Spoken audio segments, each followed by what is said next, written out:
Democratic Party, the leadership now is trying to really bring about some change in the orientation of that party. But they say one of the biggest things that's changing, not only in the Democratic Party, but it seems in the political structure of this country, is the role of women. In fact, I think Ted Kennedy was quoted the other day as saying, perhaps by the end of this decade, Congress will be made up mostly of women. And what kind of change do you think that will bring in this country? You know, and this whole idea of the role of women has been changing. And you know, you cannot change the role of women without changing the role of men. We are so connected and interlocked, and I know that for myself, that's a change, I think, much to be desired, that we're moving to a sense of greater cooperation. The question we talked about, what's the most difficult thing for you to understand about the opposite sex?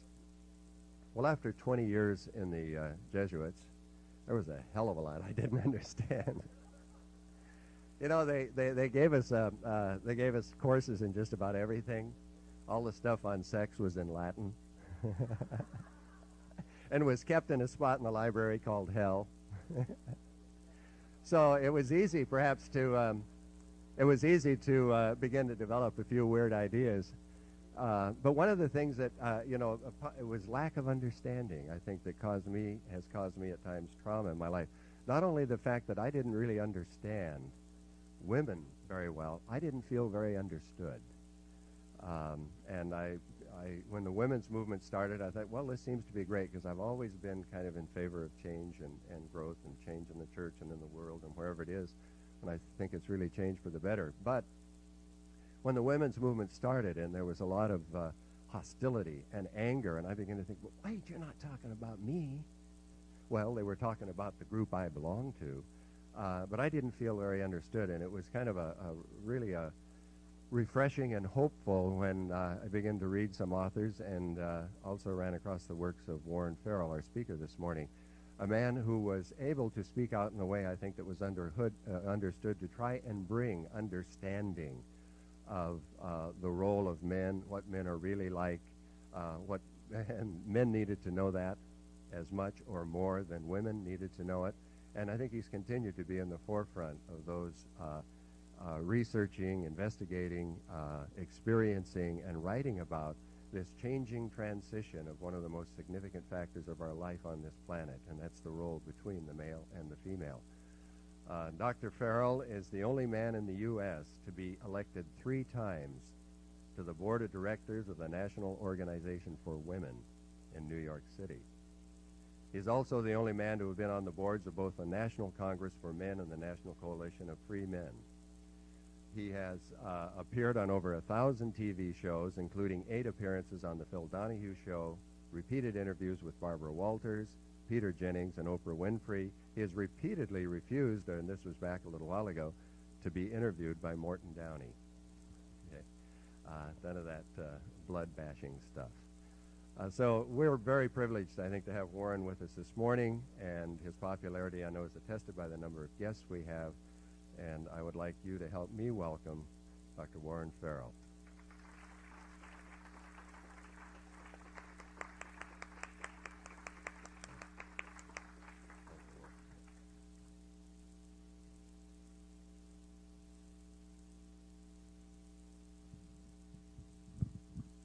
Let me ask us, just before we start, to have one more chance to sort of exercise a little bit. Let me ask us just to all stand up where we are, and just to take a turn to the right, and to give the person in front of you a nice shoulder massage, and just relax them before we start in.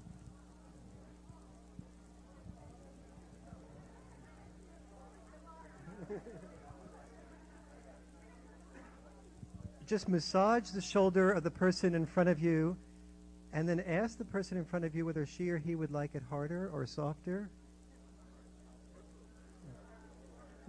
Somebody said lower. That's not an option.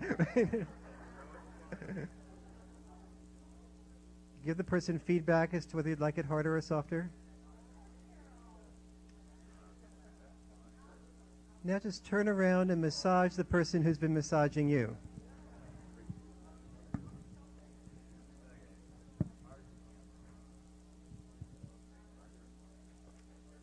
ask the person for feedback and give the person feedback who's massaging you.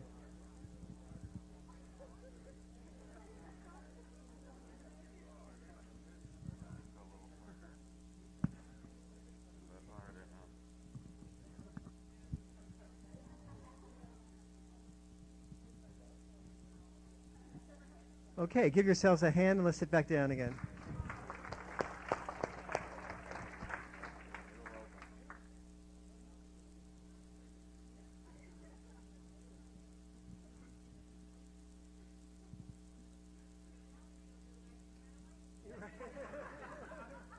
You figured out the motive ahead of time, right? For about 25 years, I've been working on male-female issues, and the more I learn, the more I realize I don't know. And I started doing the first 10 years of work or so by being involved with the board of directors of the National Organization for Women and speaking almost exclusively on women's issues. And as I spoke around the world and on those issues, I began to understand and hear more about what women were going through, how they were hurting, what pains they were experiencing. And obviously I began to tune my message into what I was hearing more and more, to the point where I was getting some standing ovations and constantly getting invited back and making far more as a graduate student than my professors were making. And I really loved this role because, you know, from the perspective that I look on it now, I was sort of figuring out a new way of becoming the biggest jock in the sensitivity group. And as I was getting this positive response, I was noticing also that about 85 to 95% of my audiences were women. And that only reinforced my belief that women were basically enlightened and interested in relationships, and men were basically Neanderthals. And the more I held that perspective and shared that with women, the more that women liked me. And and then I would find like this 5% of the audience that was men were usually men that were dragged there by women. And each time I would sort of, and they were sort of like what I called elbow objects. Each time I would make a comment that reinforced the woman's perspective, the woman would sort of elbow them, you know, instead of say, you know, see, even an expert agrees as to what a jerk you are. And yet, of course, these women were marrying these men. And so it was almost like a marry the enemy arrangement. And so I was feeling for that. And yet I also started, in one of these days, I had one of these rare moments of internal security, where I sort of allowed myself to ask, is there a possibility that I'm looking at this in a way that is not completely objective? And I had started some hundreds of men's groups and women's groups after each presentation. And I started listening to the tapes of a few of those groups. And I noticed that when I had facilitated an all-women's group, the women would be saying things that were critical of men, and I would be reinforcing their criticism and calling it things. I'd be using words like liberation, insight, perspective, intelligence, assertiveness. When the men were criticizing the women, I would often find myself associating with words like, is that a bit chauvinist? Is it a bit sexist? Do you think that really, maybe you haven't considered the woman's perspective? What about interrupting them, not allowing them a full range of feelings? And then absolutely amazingly, about 15 minutes to an hour later, I would hear myself on these tapes explaining to the men why they should express their feelings more. I mean, like, it was so obvious when I listened to the tapes, but and also very embarrassing, because I thought of myself as a pretty sensitive guy who was open to both people sharing their experiences. And so I started to begin to ask myself, what is it that women do that allows, that when men are most open to women, what are women doing? And I usually noticed that men were most open to women on the first date and just before divorce.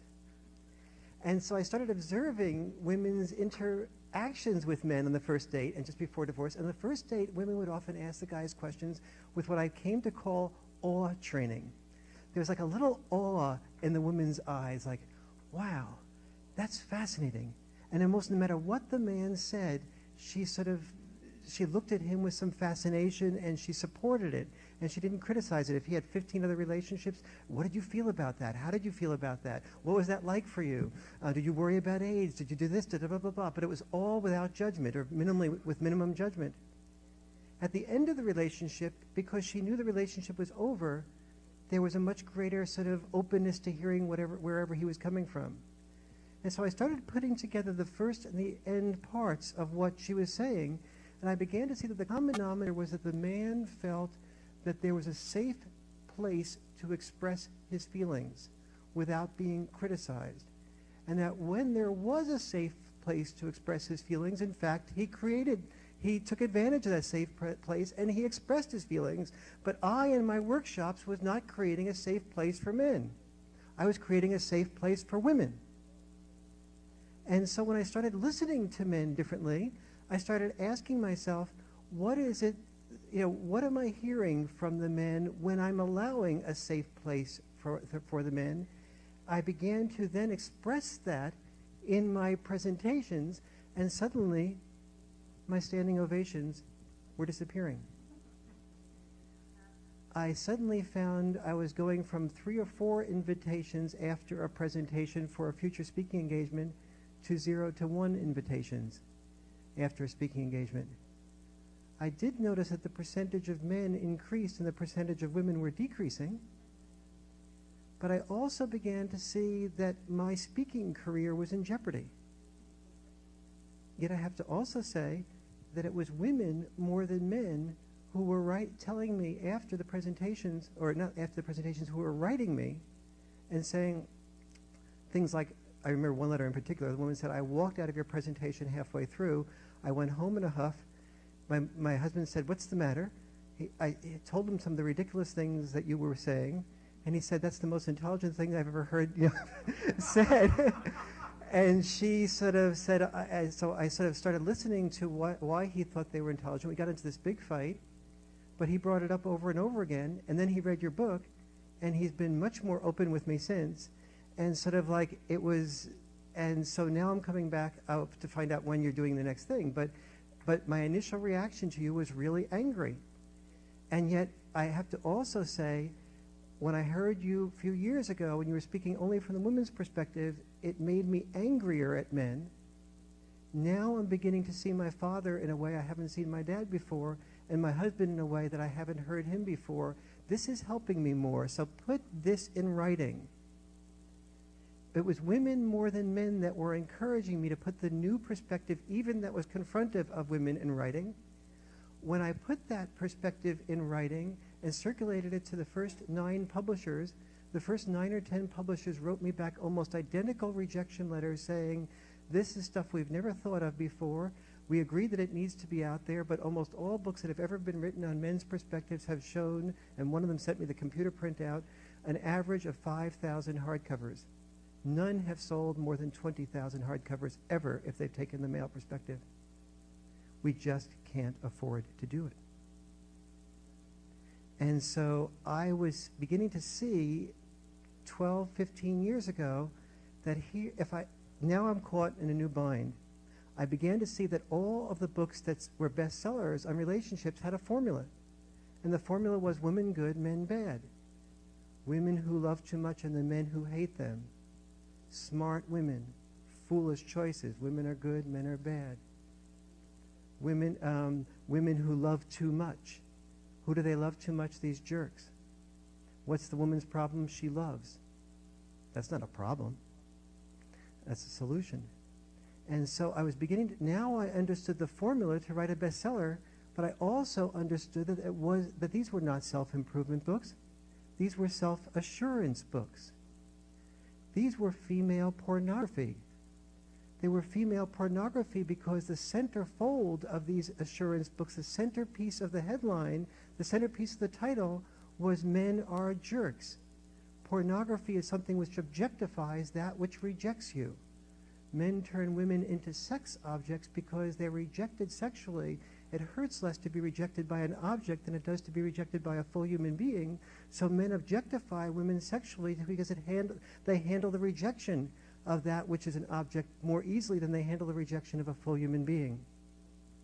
When women were rejected in relationships, they turned the men into jerk objects because it hurts less to be rejected by a jerk, a man who can't love, a man who hates, a man who's a foolish choice, a man who's a Peter Pan, a man who doesn't understand Wendy's dilemma. Those are men, if they reject you, it doesn't hurt so much. So now I understood the formula for writing a bestseller, and I also understood that that formula had no integrity for me. So it was a real crisis for me. And when I began to see the publishers and speakers back off, I can't tell you that it was an easy solution to go ahead and to press to the next level and say, I'm going to try at least to make an effort to put what time and money I have into writing something that I'll be sharing a little bit of the edge with you today. And from a perspective that is so different from what we're used to hearing that it will, for a while, take a while to sort of settle in. Let me start with something that, just a few different flashes. Let me ask you to close your eyes with me for a moment. Just imagine yourself in New Hampshire about a year ago when Bill Clinton was running for president. And pretend you were his advisor. And he came up to you and said, listen, I want to just go over a speech I'm going to be doing for here in New Hampshire to the Women's Club here. And he says, here's what I'm going to be saying in my speech. Tell me what you think of it.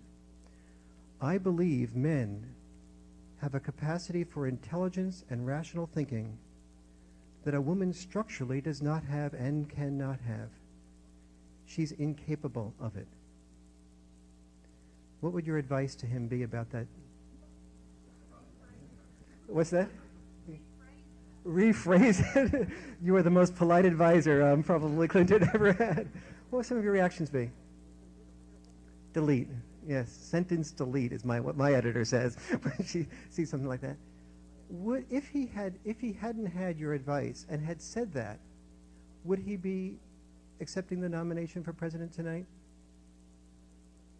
The chances of him being accepted, this is one thing he could not have escaped from. That attitude would be so fundamental, we would know that his contempt for women was so deep, we wouldn't have been able to handle it. But that attitude is an exact rephrasing of Barbara Jordan before the Women's Research Council in Austin just a year ago, in which she said, I believe women have a capacity for compassion that a man structurally does not have and cannot have. He's incapable of it. She became the keynote speaker at the one of the keynote speakers at the Democratic National Convention. Think of the difference in the way we respond to those type of people. Close your eyes with me again. A new flash. Pretend your grandchildren were coming home to you and they had a test. And on the test it said, back in 1992, there were riots in Los Angeles. After the beating of Regina King, people were objecting to the racism and the what? Sexism. People were objecting to, after Regina King was beaten, they were objecting to the racism and the sexism. They were objecting to the police violence against women. And yet on that test, if it says Rodney King, we only objected to the what? The racism. In fact, we didn't object to the violence against men because we never even thought about it in those terms. The violence against men was invisible. It was invisible because you and I, if we've paid taxes, have all paid money to support violence against men. We call it not violence against men, but we call it education dollars. When we support our high schools, we support our high school students, our high school boys, to go out there and play Smash Face with 21 other people. And if they successfully take this little piece of leather and they knock themselves against other people successfully enough to get this piece of leather 100 yards and do it consistently, they get taxpayer money to do it. They not only get taxpayer money to do it, our money to do it. But two things should be thought about that. If I were a principal of a high school and I said, Ginger and women out here, I know that you have a lot of trouble in relationships. And women, I want to give you some advice. Here's the way you can get men's love. You can get men's love, girls in this high school class. You can get men's love better if you'll go out there and bang your heads against other women. And if you have spinal cord injuries and broken kneecaps and broken noses, don't worry about it. It will bring you love. If you went home and told your parents, I, your high school principal, had said that, what would your parents be saying? I'd be out the door in minutes, because I would be advocating two things that you would immediately recognize. One would be violence against women, and two would be child abuse. And yet we pay money to support child abuse as long as it's against boys, which is why we don't understand violence against men. If Regina King were hit, we'd immediately see the violence against women, but Rodney King being hit, we only see the violence against blacks. We don't see the sexism in that violence. Let me ask us to just close our eyes again, a new flash. Imagine you're driving here today on the way to Inside Edge, and you've tuned into your radio. You're listening to some nice music, and suddenly an announcer interrupts and says, we have a special announcement from President Bush. Something about the urgency in the voice makes you decide not to switch stations, and you stay tuned in. As you stay tuned in, President Bush says, as of today, I've decided to be a president in charge of change. The Republican Party must represent change, and so from now on we will only have blacks be drafted and register for the draft. I'm sorry, I made a mistake. I meant to say we will only be having Jews be drafted.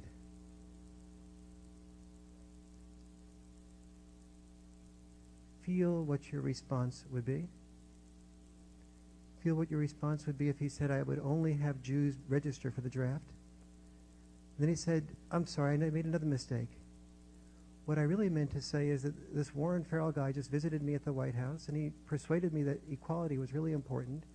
So because for the last 200 years of American history, 1.2 million men have lost their lives in war, we will have equality, an affirmative action program in which only women will be drafted until 1.2 million women lose their lives in war. How would you feel about equality? How would you feel about President Bush's statement? If you're a woman and you're allowing yourself to feel his statement, there'd be a part of you that would, of course, be very upset. There'd be a part of you probably that would think that this was a Saturday Night Live skit. But there'd also be a part of you that wouldn't be worried about it, because you knew that the second he made a statement like that, he had not a second's left of a political career. But that's one change you would not want him to stand for.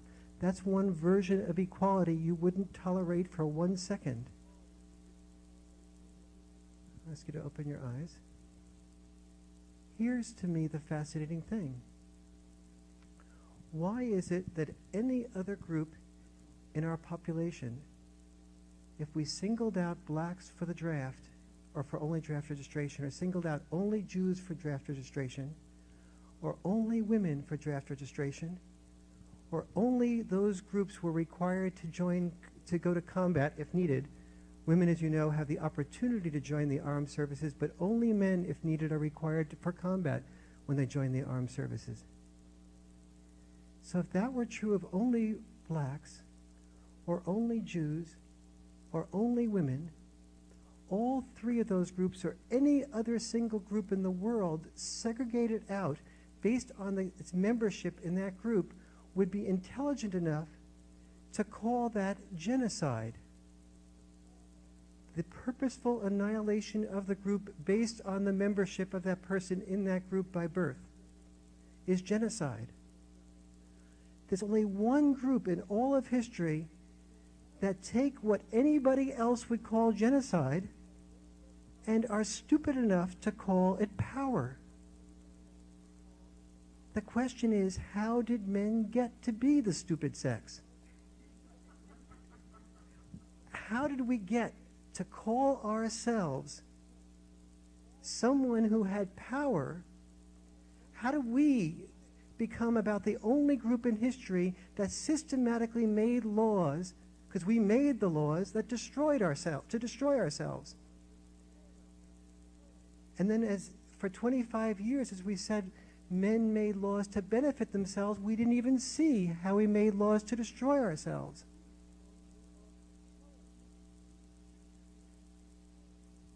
Another flash. Close your eyes with me again. Pretend you're living in 1920. For some reason, you're maybe, let's say, a student, and you look up life expectancy statistics in the Vital Statistics Handbook. And you see the difference in life expectancy between men and women. What is that difference? Shout out what it is. 10 years, somebody said. 8 years, somebody said. 5 years, somebody said. 15, somebody said. 0, somebody said. Steve is only 1 year off base. It's just 1 year difference in 1920. Today, it's how much? 7 years difference. 6.9. Let's imagine that in 1920 there was only a 1 year difference in life expectancy between men and women, but it was the other way. But today, suddenly, women were dying 7 years sooner. If Gloria Steinem were up here speaking and she said that's a quintessential example of the powerlessness of women and the contempt that we have for women, that in 1920, they were dying only 1 year sooner than men. In 1990, they were dying 7 years sooner. And she said that's an example of women's powerlessness. Would there be anybody that would argue with her? No, we'd all recognize that that's probably the best bottom line, the best single bottom line as to who has the power is life expectancy. You line it up racially, and you have a clear difference of about 6 or 7 years difference between whites and blacks. Whites, which one lives longer? Of course, whites, the ones with the power. But when you line it up with women and men and blacks and whites, you have women living to 79. You have, white women living to 79. Black women living to about 75, I think it is. White men living to 73. And black men living 14 years less than white women. You can line almost all the statistics like that up in that way and find those types of differences. Let's take another look at power. Imagine suicide. What's the difference between the degree to which men and women commit suicide? 2 to 1? No? It's 4 to 1. Feel whether there would be any chance that we wouldn't know that statistic if that were reversed, if women were committing suicide 4 times as often as men. But what we don't know is that before adolescence, women and men, girls and boys that is, commit suicide at exactly the same rate. It is only as the girls and boys approach adolescence that the boys' suicide rate increases by what percentage from what it was before? Guess? 400%, 25,000% increase in boys' suicide rate before adolescence versus after adolescence. But then as men get older, particularly when they're retired, particularly when they're over 85, the difference between the male and the female suicide rate for men and women over 85 is what? 1,350% more frequently men commit suicide than women over 85. To me, the statistics are amazing, and they can be checked out by any simple look at the data. But because they can be checked out by any simple look at the data, what's more amazing when all this is available for the Census Bureau is that we don't even know about it. And I know from my work in the women's movement for 10 years that if this were true in reverse, we would have made it known. And we would have understood that it reflected something very deep and troubling going on if it were happening to women among women. We would have understood the importance of setting up crisis centers, support networks for women. But when it's going on for men, it's invisible. Whose fault is this? I'm not going to say it's both sexes' fault. I'm going to say it's men's fault. Because women cannot hear what men do not say. And so far, men have not said. Yes, women could listen better, provide a safer environment for men's feelings. Everyone can listen better. The second level job is listening better. The first level job is speaking up. Men's job is to begin to get in touch with those feelings and to speak up about those issues. Once we do, what I have mentioned up until this point will be seen as only the very tip of the iceberg. That behind that suicide, behind that shorter lifespan, are millions of reasons that we haven't yet even begun to get in touch with. And if I were to share them, we would be here about a year from now still listening to me drone on.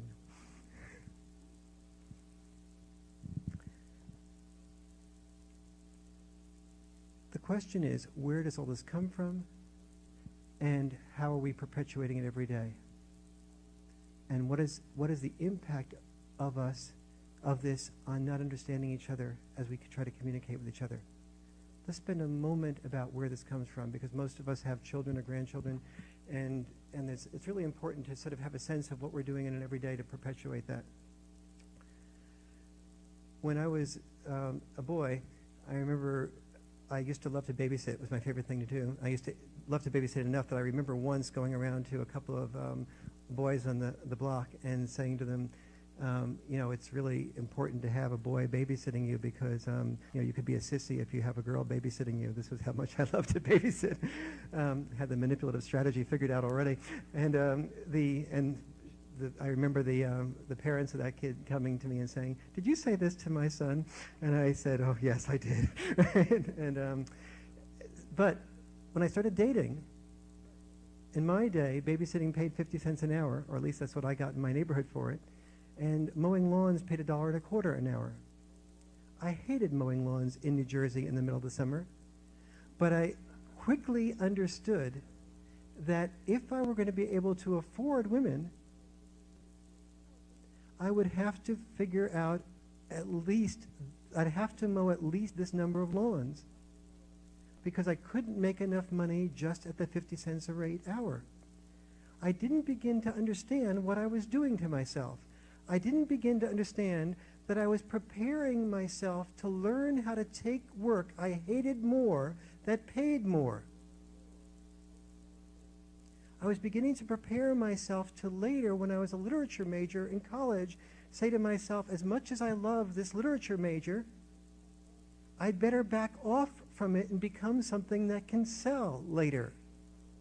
That I couldn't afford to be an art history major, a literature major, or a foreign language major, because I couldn't be sure enough that I wouldn't be on an unemployment line, that my job was not just to figure out how to make a living for me, but I had to make a good enough living to support me, a woman, or at least a woman's possibility of wanting to be involved with the children, and however many children, mostly she, wanted to have.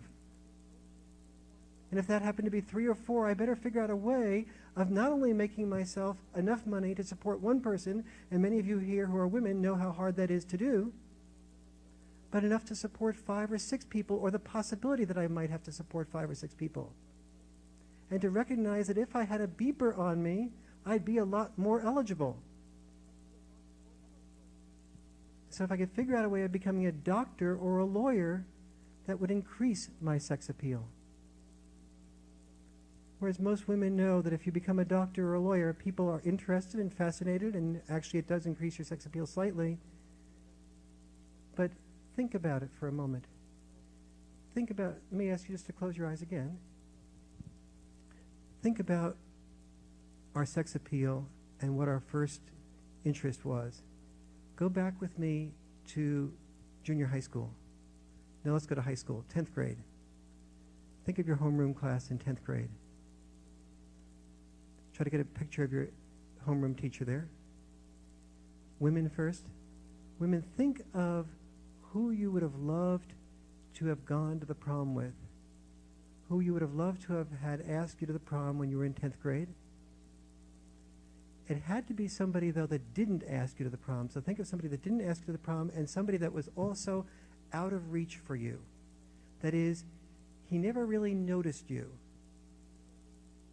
He may have known your name technically, but it was just technically. You admired him, would have loved to have have him notice you. If you were so attractive, you could attract any boy in your school, or you went to an all-girls school, go beyond your school. Go beyond your town if you need to. Think of some guy that you were interested in who didn't really quite notice you. Now think about what his name was. If you're thinking of the right guy, you will to this day remember his name. If you are thinking of the right guy, this guy to this day will not know your name. So think of somebody in that category who doesn't know your name, whose name you remember, and get an image of him. Guys, think of a woman you would have loved to have asked out to the prom, but you sense that if you asked her out, she would have said no. Or worse yet, she would have said yes, but you would have noticed a sort of grimacing on her part. And you would have sensed that she would have gone home to her parents and said, oh my God, I said yes to John because I didn't know how to say no to him. I didn't want to make him feel bad, but now I've lost my opportunity to go to the prom with Bill. And you didn't want to be the John that had ruined her date. So rather than fear that, you never asked her to begin with. Think of who that woman is. If you're thinking of the right woman, to this day you should remember her name. And if you're thinking of the right woman, to this day she probably doesn't know yours, unless you've made the effort to reconnect with her. Women, I'll ask you in a second to raise your hand if the guy that you are thinking of, open your eyes if you would. Now, raise your hand if the guy that you were thinking of was very good looking or handsome. Just raise your hand. Raise your hand high. So, raise your hand if he was not good looking or handsome. Okay. Women, raise your hand if the guy that you were thinking of was a jock, football player, good athlete. Raise your hand if he was not. Okay. Raise your hand if he was a student body president, yearbook person, a leader on campus. Raise your hand if he was not. Raise your hand if this guy had potential. He wasn't a leader now. He wasn't a football player jock now, but you sort of sense 5, 10, 15 years down the line, this guy, come back to the reunion, he might have been a bit of a nerd now, but this guy was going to be somewhere, go somewhere, if he had that type of career potential. Raise your hand if he didn't have any career potential. Okay. You just had handsome, right? Was your criteria, right? Okay. Raise your hand if the guy that you were thinking of was a leader of the rebels or had a really nice car. Yeah, okay. Raise your hand if he was not a leader of the rebels or didn't have a nice car. Okay. Raise your hand, women, now. Raise your hand if he fit any one or more than one of those descriptions that I just mentioned. Raise your hand. Any one or more than one. Raise your hand if he fit none of them. Okay. Women, guys, rather. Guys, raise your hand if the woman that you were thinking of was good looking. Okay. Quickly, the hands went up. Raise your hand if she was not good looking. Okay. Raise your hand if the woman that you were thinking of was a football player, jock. No hands there. Raise your hand if she football player, a cheerleader. Aha. Okay, cheerleader. Is a cheerleader the same as a football player, jock? Okay. Yes. How many say yes? Okay, about a third of the room. About how many say no? About 60% of the room, and a few people are abstaining here. Okay, let me deal for a moment with the difference between a football player and a jock. The football player and and a jock on the one hand and a cheerleader on the other. The football player and the jock are doing what? They're performing. The cheerleader is also performing, but she's performing in a very different way. The cheerleader is saying, my body will be available to you when you perform. 6 and 10, do it again. Or what's it? What was it?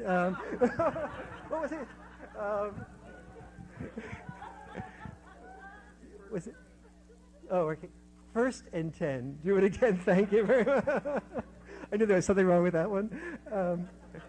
But she was telling the man, not only bang your head against other men, but do it again. And if you do it again and do it well enough, we will love you. Our bodies, the most attractive bodies in school, will be available to you if you hurt yourselves more for us. Now, if we do this week after week, the guys, from the guys' perspective, when the cheerleader were cheering, the guys, how many of the guys here have ever noticed a woman come up to you when you're on the football team, if you were on the football team, or come up to anybody in the football team and say, listen, I was noticing the woman, the cheerleader was saying, let's say, and I was noticing how warm and vulnerable and tender and open and caring and concerned you were when you were playing football.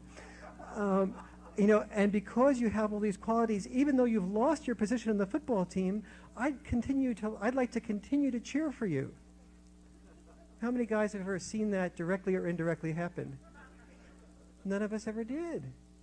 And because but we noticed that the next week she was still cheering, but who was she cheering for? The guy who won. She was cheering for our replaceable part.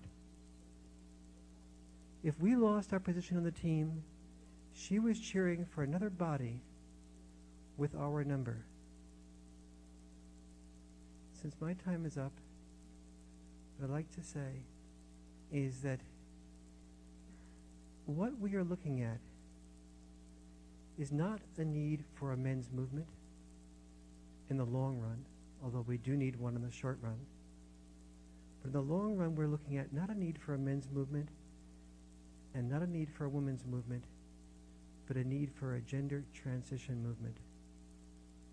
Because for millions of years, it was functional for women to select men who were the best killers. We never had a legend where the beautiful princess fell in love with the conscientious objector. The beautiful princess always got the best killer, the best warrior, the best protector, the best prince, the best person who could take care of her. And today that has only transferred from killing animals to making a killing at Wall Street. As a reasonably successful author, I'm just a different version of somebody else learning to make a killing. And so we've just learned how to make a killing differently. But for the first time in human history, we have enough ability to survive if we're in the middle class, that at least middle class people can afford to begin to look beyond survival needs to a new definition of survival, some man who is able to focus more on listening and being sensitive than on figuring out a way of making a success or making a killing. And that requires women taking enough responsibility to support men who are sensitive financially as much as men support women financially. To assume that when men and women have children, that there's as much likelihood that the man will take off from work for 6 months to a couple of years to take care of those children as the woman will do that. For the first time in human history, what we used to do to create the survival of the fittest, choosing the killer, has become, with nuclear technology, dysfunctional for human survival.